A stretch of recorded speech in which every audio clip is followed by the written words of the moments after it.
Hey travelers, you're watching Bigle Travels. On this channel we have a Bigle adventure planned for today. So today we're going to Cocoa Beach again. We like Cocoa Beach, but we're going to the Wizard of Oz Museum. Last time we went to the Wizard of Oz Museum, it was in an older building. It was actually in Cape Canaveral, and we went when they announced they were moving. But when they announced they were moving, they said they're going to be in Kissimmee, so over by Orlando. But they decided to stay on the Space Coast, and we're happy about that because we like this museum closer to where we live. So yeah, we're going to go check that out. We're doing an audio tour, so we'll see how much of that I can show. I'm not really sure how the audio tour is going to go. Maybe it'll be off of my phone, so I can put my mic close to the phone and we can hear some of that tour and learn some facts. I tried telling my facts when I go to this place, but I'm really not that knowledgeable about L. Frank Baum and the Wizard of Oz and all the different spin-offs and all the memorabilia. So hopefully this audio tour gives us some good facts and gives us some good knowledge, so I don't mess it up, because I've tried in the past and I have messed up some of the facts.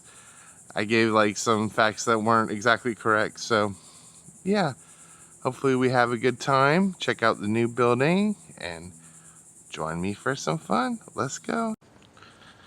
All right, so we're here.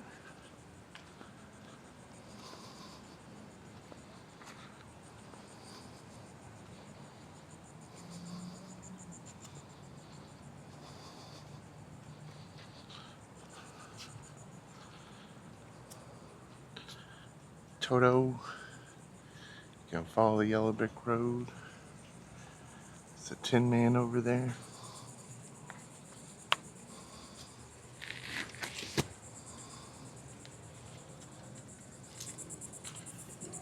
Good morning. Good morning. How are you? Good, how are you? Okay, are you here for the museum? Yes. We have a 2 minutes video for you to watch that explains everything about the museum and it's going to be right there. Okay. Welcome! At the museum, we have over 2,000 artifacts related to the Oz universe, including the movies and first edition books. There are 40 official Oz books. 33 were written before the 1939 film, which was partially based on the first book, written in 1900. We display original props used in the MGM film, such as a spear from the witch's castle, a townsman jacket, and an original Dorothy dress. We also have a pair of ruby slippers that were on display in the Great Movie Ride at Disney World. We include activities for children, as well as photo opportunities with the characters. There's even a self-guided tour, which you can listen to by using your phone to scan the QR codes throughout the museum. The highlight of our museum is the immersive experience, housed in a 2,000 square foot room. Over 30 laser projectors surround you on all 4 walls and the floor. We created custom scenes from the book that never made it into the movie. We start in Dorothy's house. The Twister comes and takes you to Munchkinland. Here you'll see the Tin Man propose to a Munchkin lady. In the book, he was in love with her, and this is how he became the Tin Man and lost his heart. In the next scene, you'll see the mice saving the Cowardly Lion by pulling him out of the poppy field. Then you will go inside the witch's castle, where she brings Jack Pumpkinhead to life. After that, she will walk to her telescope to look at the stars. Here we show you high-resolution imagery from the James Webb Space Telescope. After that, you go through the dark forest. Then you'll skip down the yellow brick road on your way to the Emerald City, where there's a party and you're invited. Inside, all the characters will be dancing around you. The other half of the show is the immersive Van Gogh. It takes about an hour for the whole experience, but stay as long as you like. Now, enjoy one of Florida's most unique experiences. Alright, you want to try it out?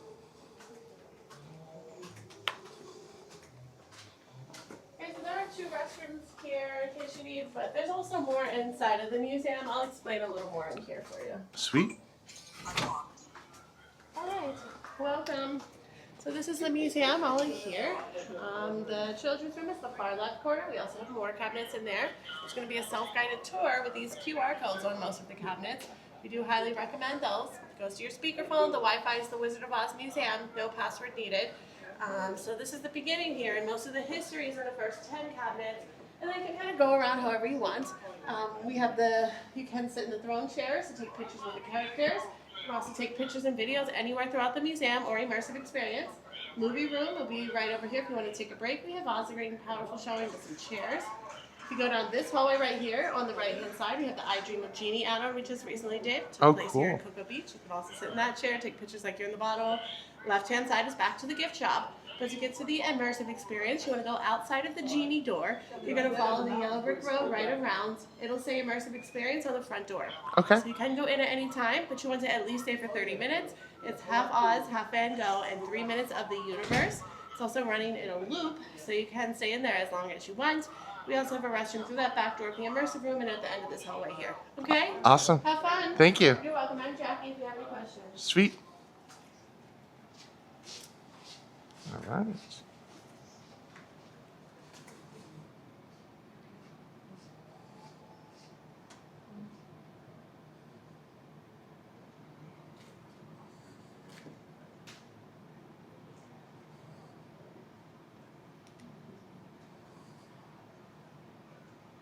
Let's see. This is a guided narration. Each cabinet has a QR code which you can scan on your phone through a camera or a third-party app. This will play a corresponding narration. All narrations go from left to right, top to bottom. In the first cabinet, we have pieces from 1850 to 1900. On the top left, you will see a new wonderland, also known as the Magical Monarch of Mo. This was the first children's book that L. Frank Baum wrote. It was published in 1899. The second book is a diary which belonged to the Baum family. It contains illustrations and notes. The third book on this shelf is a booklet that was given to people who attended the Wonderful Wizard of Oz theatrical play in 1902. On the second shelf, you see the Army alphabet, which Baum wrote along with the Navy alphabet. Between these two is a copy of the Wonderful Wizard of Oz from 1900. What you're seeing is the oldest known copy of the book. Next to it is a one-of-a-kind photograph of L. Frank Baum reading The Wonderful Wizard of Oz with two of his sons. On the third shelf, we have Mother Goose and Crows. This was L. Frank Baum's first children's book to be published in 1897. It was also the first book illustrated by Maxfield Parrish. Before writing books, Baum was in the oil business. So next is an oil can from the Baum's Petroleum Company. It is believed that this is where the concept of the Tin Man came from. In the center, you can see an 1893 magazine celebrating the first World's Fair in Chicago, which commemorated the 400th anniversary of Columbus's discovery of America. Since Frank Baum attended this fair, where the intense lighting temporarily blinded many of the people, he was inspired to incorporate spectacles into the story of the Emerald City. Further along is another title from 1899, Father Goose. It was his breakout novel and was quite a sensation in its day. This book is his first work with W. W. Denslow, who would also illustrate the initial Wonderful Wizard of Oz. In front of this is the book stamp plate, which L. Frank Baum put on all the books from his personal library. At the bottom shelf, you see Father Goose's yearbook, written to capitalize on the success of Father Goose. Next is a lineup of promotional material for the Wonderful Wizard of Oz theatrical show from 1902, including the original sheet music. On the right is a crate from L. Frank Baum's Horse and Stock Company, another one of his business ventures. 1900 to 1910. It was 4 years before L. Frank Baum wrote the sequel to The Wonderful Wizard of Oz. Due to its overwhelming popularity, he wrote The Marvelous Land of Oz. This book was partially influenced by his mother-in-law, a women's rights activist who worked with Susan B. Anthony. In this book, the women go to war and force the men to stay home. In the Land of Oz, Baum introduces more characters, including Jack Pumpkinhead and the Wugglebug. The main protagonist, Tip, is revealed to be the long-lost Princess Ozma. He is magically transformed back into a girl and proceeds to rule the Land of Oz as Queen Ozma. Land of Oz is the only book in which Dorothy Gale doesn't make an appearance. It was in the first to be illustrated by John R. Neal, who would work with Baum on many more of his books.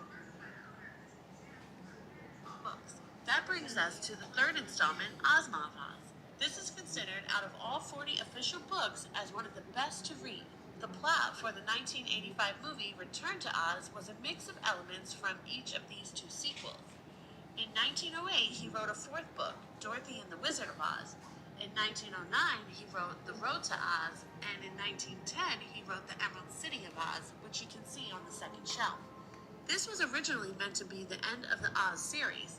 Over the years, he wrote more stories such as The Life and Adventures of Santa Claus in 1902, John Doe and the Sheriff in 1906, and Queen Zixie of Ix from 1905. On the third shelf, there is a book signed by L. Frank Baum in 1916. It was dedicated to Albert Birch, the father of Jocelyn Burdick, an American politician from North Dakota who briefly served in the United States Senate in 1992. Jocelyn Burdick was a great niece by marriage of Maud Gage Baum, who was her great aunt and activist. Next to that is a copy of Ozma of Oz, also signed by Baum, from his place of birth, Chittenango, New York. The third book was a gift from Baum to his sister Mary Louise. Later, he wrote an entire series of books called Mary Louise, which you can see in front. He also wrote another series, The Boy Fortune Hunters, which he published under the pseudonym of Floyd Akers. Over the years, L. Frank Baum used many different pseudonyms to avoid competing with himself due to the volume of books he was writing. On the bottom shelf is a copy of Annabelle from 1906, which Baum wrote under the name Susan Metcalf. Next to it, you see The Master Key, a futurist fairy tale based around electricity. Next is Juvenile Speaker, an anthology of L. Frank Baum's literary works.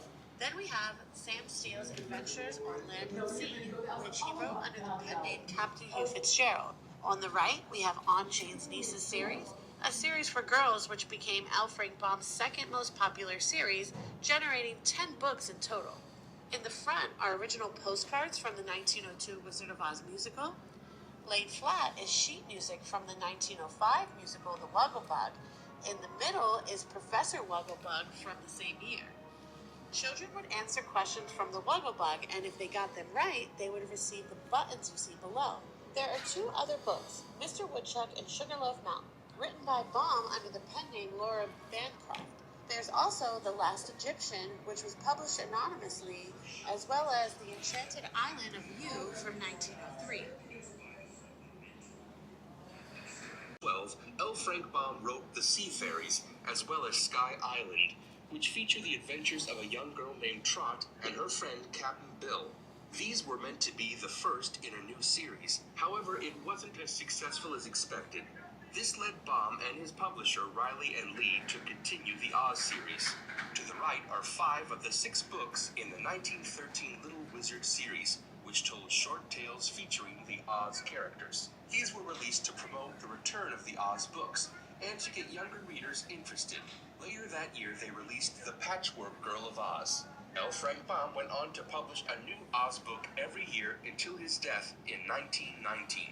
These were Tick-Tock of Oz, The Scarecrow of Oz, Rinkatink in Oz, The Lost Princess of Oz, and on the third shelf, The Tin Woodman of Oz, released in 1918. This would be the last book published before his death. He had written both The Magic of Oz and Glinda of Oz, but both were released posthumously. Though many further Oz books were written, some scholars only consider Baum's 14 books to be official. On the left is stationery used by Baum, with his address in Hollywood, Ozcott. To the far left is a picture of L. Frank Baum reading one of his books to children. On the fourth shelf, you see a map of the Land of Oz, which was included in the Tick-Tock of Oz book. A notable detail is that the compass is flipped, showing the home of the Wicked Witch of the West, Winky Country, in the east. This is believed to be a mistake. Later versions corrected this. Next is one of the first Oz-themed toys, featuring the Tin Woodman and Jack Pumpkinhead. To the right is promotional sheet music from the Tick-Tock Man of Oz, a musical from 1913. At the same time, Billie Burke, who would go on to play Glinda in the 1939 MGM film, began her rise in popularity. On the bottom shelf, we have some artifacts from this early point in her career, including boxes of chocolates that she allowed her name and likeness to be used on, as well as a photograph of her from one of her performances. Next is a copy of the Theater magazine from 1916, a cover on which she appeared. On the far right is sheet music for the song Was There Ever a Pal Like You, also featuring her image. In front we have several photographs of Burke from this period, as well as a collectible spoon with her likeness.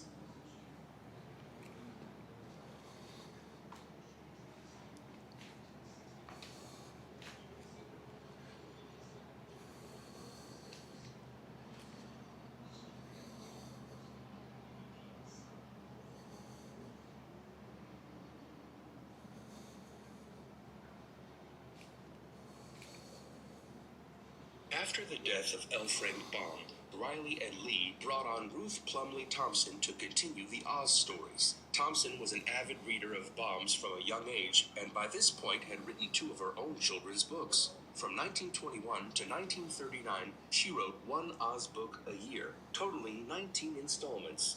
John Neal continued to illustrate the books. Her first title was The Royal Book of Oz.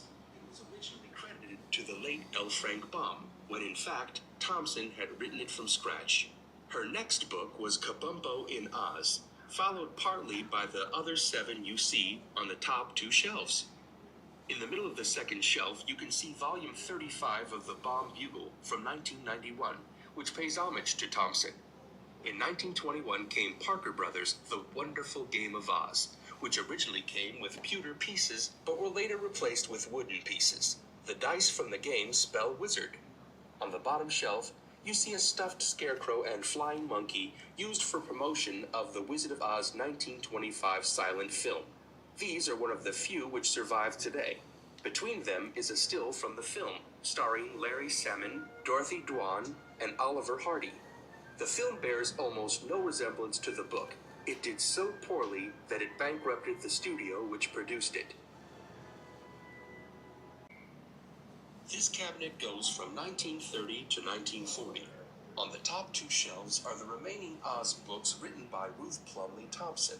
Her last book, Ozoplaning with the Wizard of Oz, was released in 1939, the year that the MGM film was released.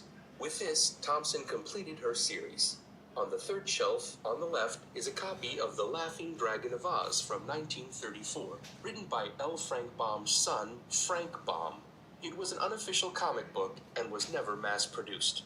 To the right are children's Halloween masks promoting the MGM film.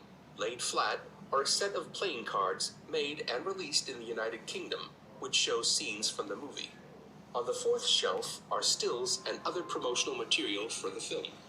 On the bottom shelf, to the left, is a souvenir key from the Chicago 1934 World's Fair, which has an engraving of the Scarecrow. To the right, you see The Wizard of Oz Waddle Book. It was a novelty edition of the first book, with cut-out paper dolls for children to play with.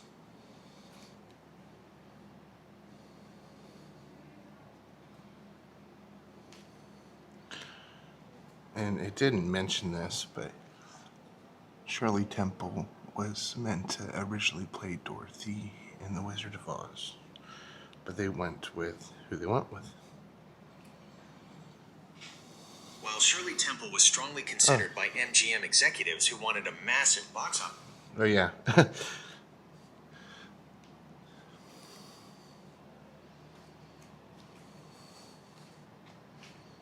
Okay.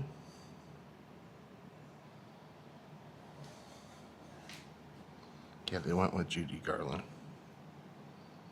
On the first shelf, we have the #1 MGM script that belonged to Mervyn LeRoy, the producer of the 1939 movie The Wizard of Oz. Next to the script, you will see a personal copy of the producer's original bookplate featuring Mervyn LeRoy sitting in his director's chair with his name engraved on the back. This image was located at the front of the first edition book that accompanied the script. Beside the drawing, there are additional pages from the script, including a yellow page that describes some scenes from the film. The next page is a tan color and has Mervyn LeRoy's name at the top right, dated 6/22/1938. This page outlines the initial effects of the film. You can also see the envelope that the script arrived in from MGM addressed to Mr. Mervyn Leroy.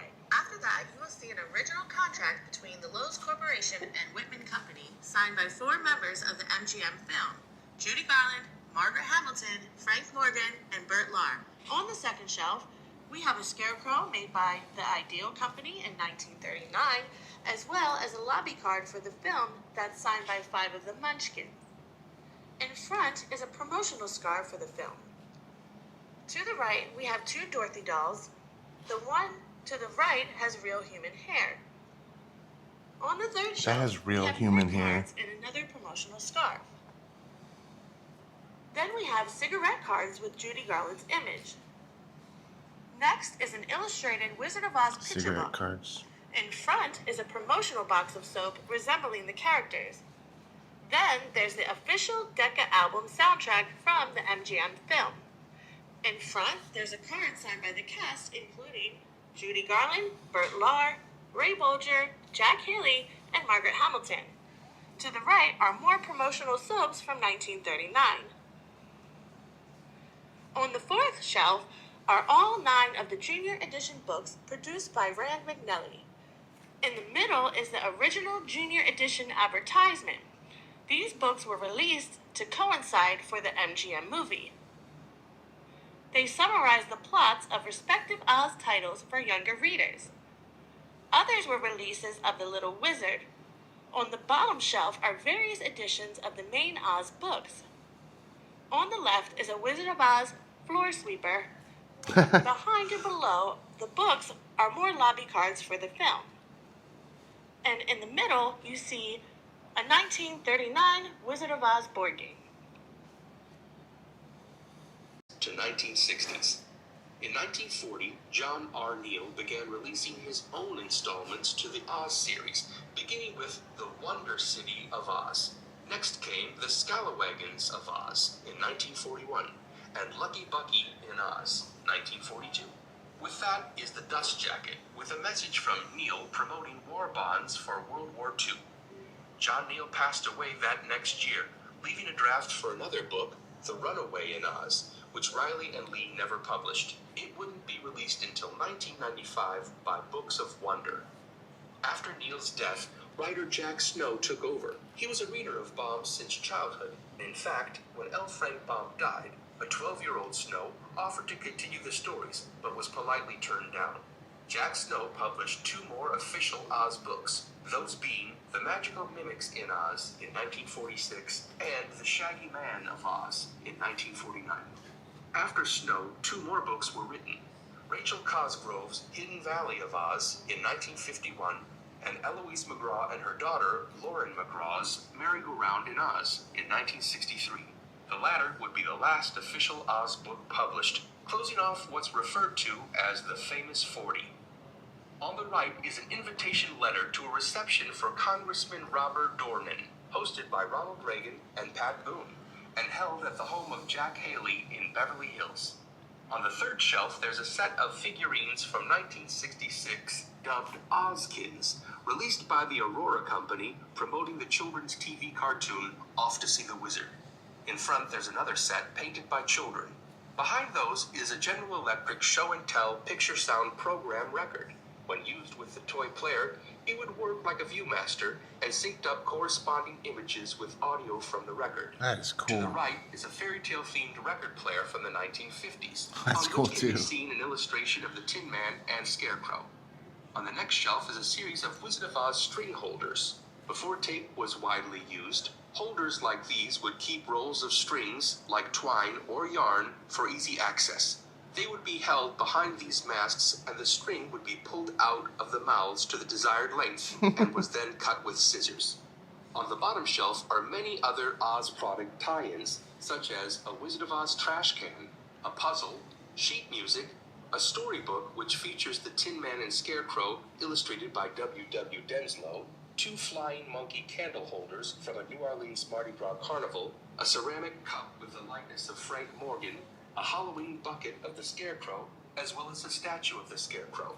Behind that is Jack Snow's book, Who's Who in Oz, a detailed description of all the characters from the books. 1960s to the 1980s. On the top shelf, you see an advertisement for Swiss Peanut Butter, who sold a set of collectible Wizard of Oz design glasses you see. Behind the glasses are cans used for selling peanut butter, which have illustrations of the characters on them. On the next shelf, there are statues of the Tin Man, Scarecrow, and Wicked Witch, all painted by children. In the middle, we have a book and a record from the Wizard of Oz, as well as bookends of the Tin Man and Scarecrow. Behind that is another Wizard of Oz board game made by Fairchild. In front are statues of the four, as well as collectible pins. To the left is a toy Tin Man talking robot. On the third shelf is the Wizard of Oz magic kit. Then we have a Scarecrow Jack-in-the-Box, pins and a hand puppet, and a box of color forms, all promoting the Off to See the Wizard cartoon. On the fourth shelf, there's a Munchkinland playset made by Mego in 1976, surrounded by original Mego dolls in their original packaging. Finally, on the bottom shelf, you'll see ceramic masks representing the four main characters. All right, and then here we have the ruby slippers from the Great Movie Ride. MGM slipper props, well used, the True Life pair in the Smithsonian Museum. Here are the Great Movie Ride ones. So these were not movie used, but they're still pretty cool.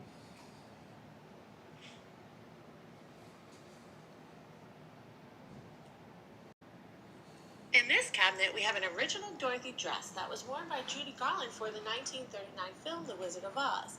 This is the 7th dress purchased by the owner of this museum on December 17, 2022. This dress was designed by Adrian Adolph Greenberg. Adrian was the chief costume designer for MGM and designed nearly every costume in the film. Judy Garland's name was written in the blouse and in the dress with the number 446-1.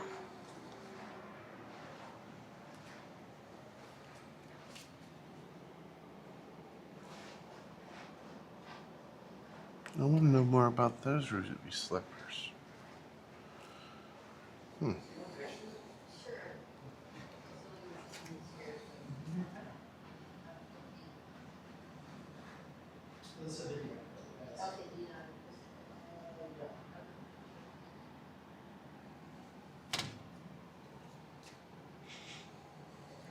On the top shelf, at each end, you can see original artwork by Academy Award winner Tony Walton for the float used in the 1978 Thanksgiving parade promoting the film The Wiz. Tony Walton was the husband of the famous actress Julie Andrews, who is well known for her main role in The Sound of Music. Leaning against the wall of the cabinet are amusement park tin headset props designed by Tony Walton, which were seen in the Slide Some Oil to Me number as the Tin Man, played by Nipsey Russell, leads a top dance with Dorothy, Diana Ross, and the Scarecrow, Michael Jackson, on stage in front of a rusty carnival game. In the middle, you can see an original model of the Ease On Down the Road float constructed from wood, paper, and metal components. Walton's two-level float design incorporates motifs from the Yellow Brick Road Bridge and the Chrysler Building, featured during the Scarecrow, Michael Jackson, and Dorothy's, Diana Ross, discovered of the Golden Pathway. The model includes 5 Chrysler buildings mounted on movable lifts that transport performers from the lower level to the top platform. It features 24 figurines crafted from acrylic on polymer clay. On the second shelf, there's a poster from The Wiz, signed by Michael Jackson. Next to it is an issue of Jet magazine promoting The Wiz. In front of these items is a photograph signed by Diana Ross. To the right is a sealed record of the Wiz soundtrack alongside a talking viewmaster of The Wizard of Oz. On the third shelf, you will find a Munchkinland set of 8-inch vinyl dolls inspired by the MGM film The Wizard of Oz. On the right-hand side are puppets of the Oz characters produced as a part of a Procter & Gamble sponsorship for the 1969 telecast of the MGM film. On the bottom shelf, there's an original bronze casting of Tony Walton's Scarecrow as Michael Jackson from the film version of The Wiz, followed by an Emerald City playset by Mego from 1975, and an original bronze casting of Tony Walton's Tin Man, Nipsey Russell, from the film. In this cabinet, we have an original Emerald City townsman's jacket worn in the 1939 film The Wizard of Oz, designed by Adrian Adolph Greenberg, that was purchased by the owner of this museum from Heritage Auction on December 17th, 2022.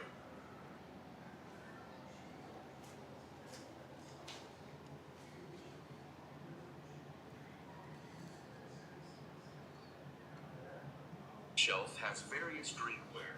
On the far left and far right are 6 glasses that were sold at Crystal's restaurant, commemorating the 50th anniversary of the MGM film.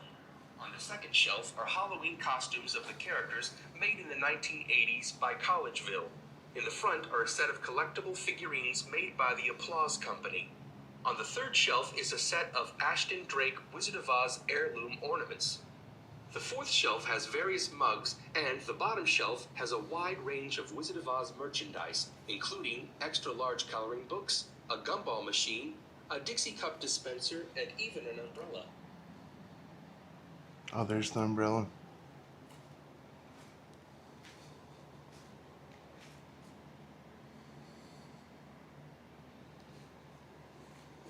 On the first shelf is a 20-piece set of figurines in a wooden display box produced by the Franklin Mint. On each side are porcelain sculptures of the characters created by the Kramlich Porcelain Studio in the early 1980s. The second and third shelves have figurines made by the Lenox Company. On the fourth shelf are stamps of the various Oz characters from the books and the film, as well as a snow globe of the Wicked Witch. Next to that are 5 figurines of the characters.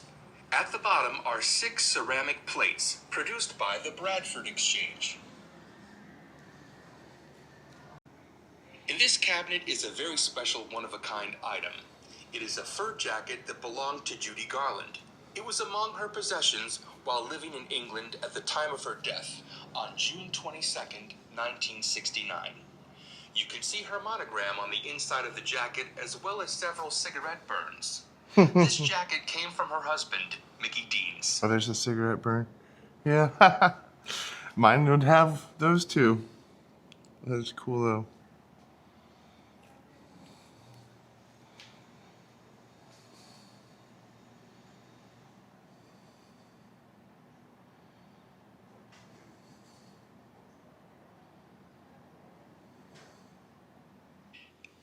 Or used on the performances in 1950s and 1960s in Chicago area.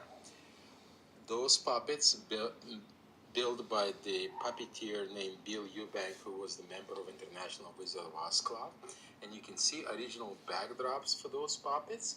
You can see that its performance is not only based on the Wizard of Oz books, because you can notice some characters like Ozma of Oz, Patchwork Girl of Oz, Lost King of Oz, Mouse Queen, Scarecrow with the crown, who become like king in book number 9. Tip character, who was the boy who got converted to the girl.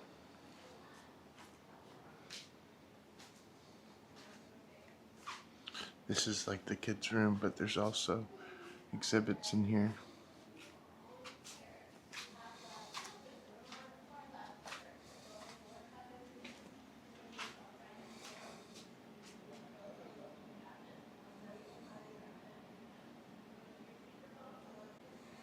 On the top 2 shelves are statues of the MGM characters from the Beyond the Rainbow collection, produced by the Bradford Exchange. In front, on the second shelf, are collectible eggs from the Franklin Mint, featuring scenes from the movie. Next are original sketches used by the Royal Shakespeare Company in their production of The Wizard of Oz from 1987. In front is a model depicting various moments from the film made by Hawthorne Village. On the fourth shelf are various NASCAR promotional toys, as well as model train cars. On the bottom shelf is assorted general merchandise featuring child-sized dinnerware, a collection of Pez dispensers, playing cards, and a box of chocolate bunnies.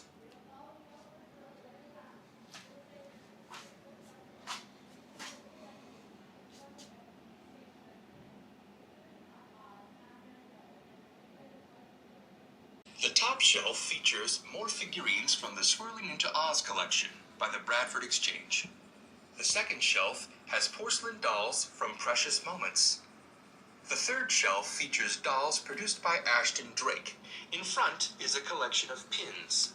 On the fourth shelf are dolls made by Hamilton Gifts from 1990. The bottom shelf features various Oz dolls produced by Madame Alexander.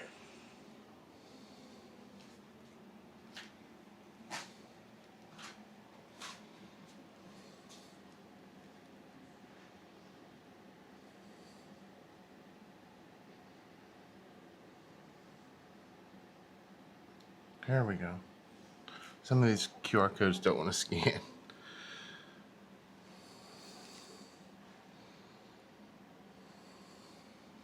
The first shelf features figurines from the Swirling into Oz collection by the Bradford Exchange. The second shelf has figures of the characters encased in resin made by the Westland Company. Next are 6 art dolls fashioned to resemble the main characters. At the bottom of the shelf are original sketches by Dick Martin, illustrator of some later Oz books. Well, look at these metal figures over here. That is cool, like die cast.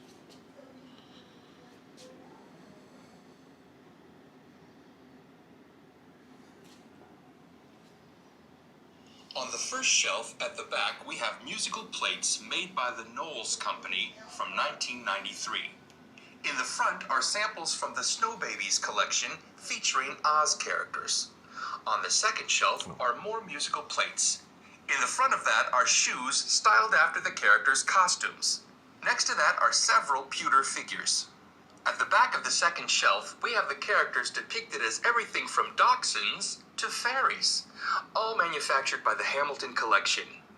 In front are more pewter pieces. On the third shelf, we have cherished teddies. In the middle are the Kittens of Oz by the Hamilton collection. In front are several keychains and pieces of jewelry. On the fourth shelf, we have the Wizard of Oz Cow Parade figures. In front are 6 painted pewter figures.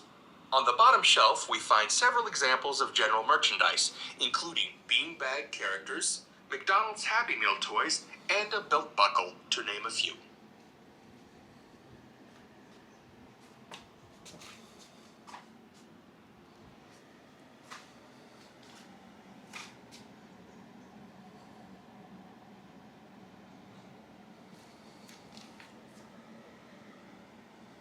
On the top shelf of this cabinet, we have the Head Bean collection by Boyd's Bears, Hello Kitty Wizard of Oz dolls by Sanrio, and the Franklin Heirloom collection, including Auntie M, which is very rare.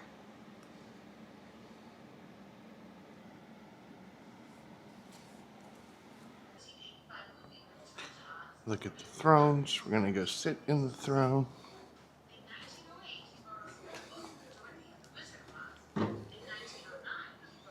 We're sitting in the throne. I'm the King of Oz.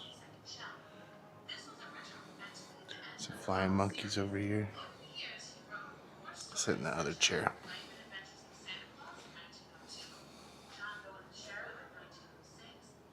Please don't touch the flying monkeys. Okay, we can sit in the chair. Sit in the chair.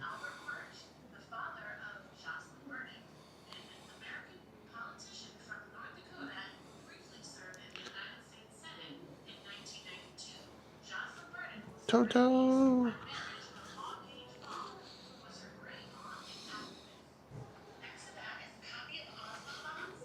Oh, here's the Winky Guard spear. Original 1939 Winky Guard spear post.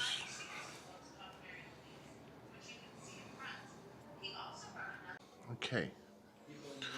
So if you don't know, I Dream of Jeannie was based in Cocoa Beach. Like, we're in Cocoa Beach right now. So here's some I Dream of Jeannie stuff. I used to love this show. It's in black and white, and it's from the 50s, but it's pretty good. Or is it the 60s? I don't know. But it's pretty good. It's a funny show. I didn't know there was I Dream of Jeannie comic books. And then we could sit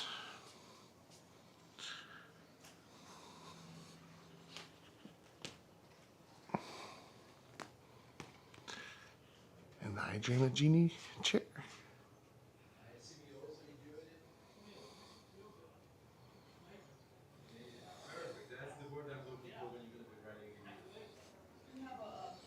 Here's some costumes from I Dream of Jeannie. Henry Beckman, Cocoa Beach Police uniform shirt.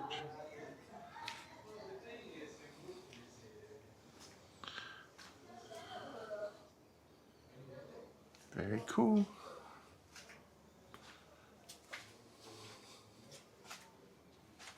I guess the immersive experience is this way.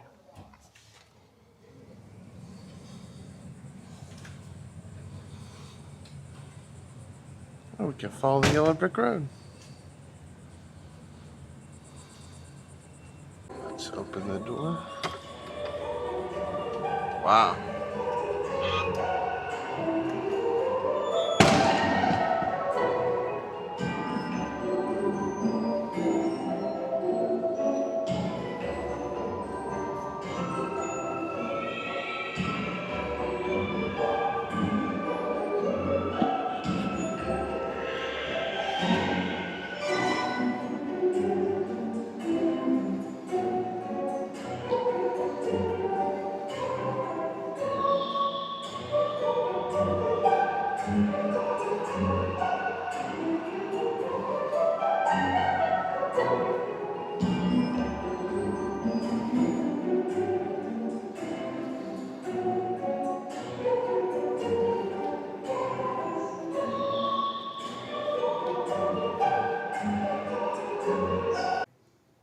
I'm back in the I Dream of Jeannie section because it's kind of peaceful and this chair is comfy. I didn't stay much for the immersive experience because I've seen it twice all the way through before. If you want to watch the full thing uncut, it's in the first video I've done of this museum. If you want to watch it sped up, it's in the second one. So yeah, check out those videos if you really want to see the immersive experience. But yeah, I like this room. I like they're doing something for I Dream of Jeannie since it's set in Cocoa Beach. It was one of my favorite shows growing up.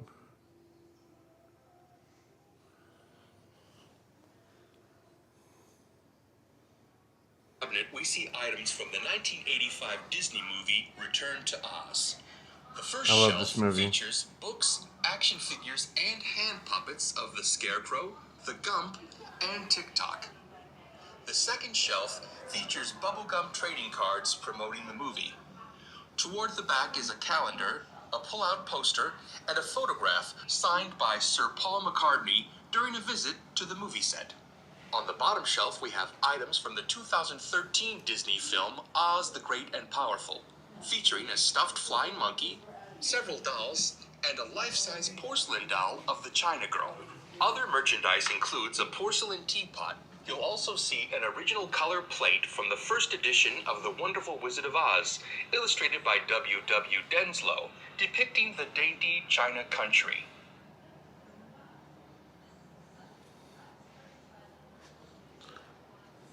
Porcelain sculptures of scenes from the movie. They are under a glass bell jar mounted upon a musical wooden base, manufactured by the Franklin Mint. Toward the back of the second shelf are figures by Jim Hill depicting the characters in the 1939 film. In the front are miniature bobbleheads and a set of pieces from Jim Hill.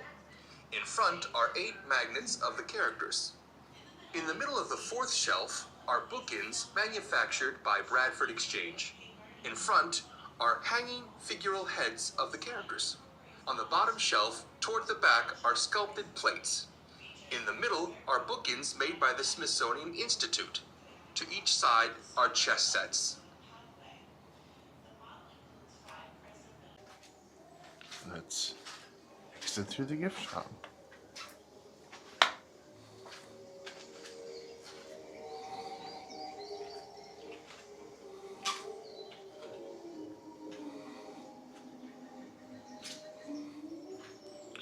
We got some postcards. I'm actually might getting this.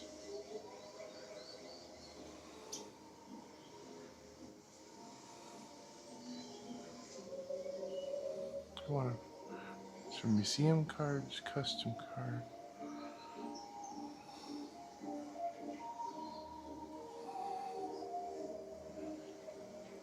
It doesn't say Wizard of Oz Museum though. But I do want a Wizard of Oz Museum postcard.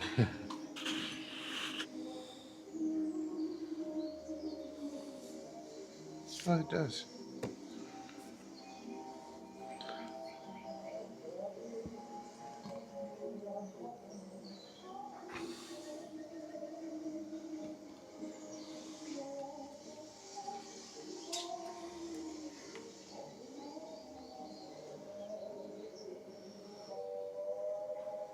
I have to think about whether I have to get this for my wall or not.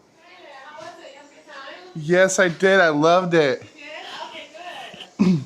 I was here at the old location. Yeah. I haven't been since you moved here. I really like the addition of the I Dream of Jeannie. I think that's awesome. Thank you. I'm glad you like that. Yeah. Very good. Yeah, so we're going to be adding more on in there. We have like, we're going to darken the room out a little bit. Put something over the windows, curtains, dark curtains, and we'll eventually do QR codes and stuff in there. Yeah. Like that. Get some history. Mm-hmm.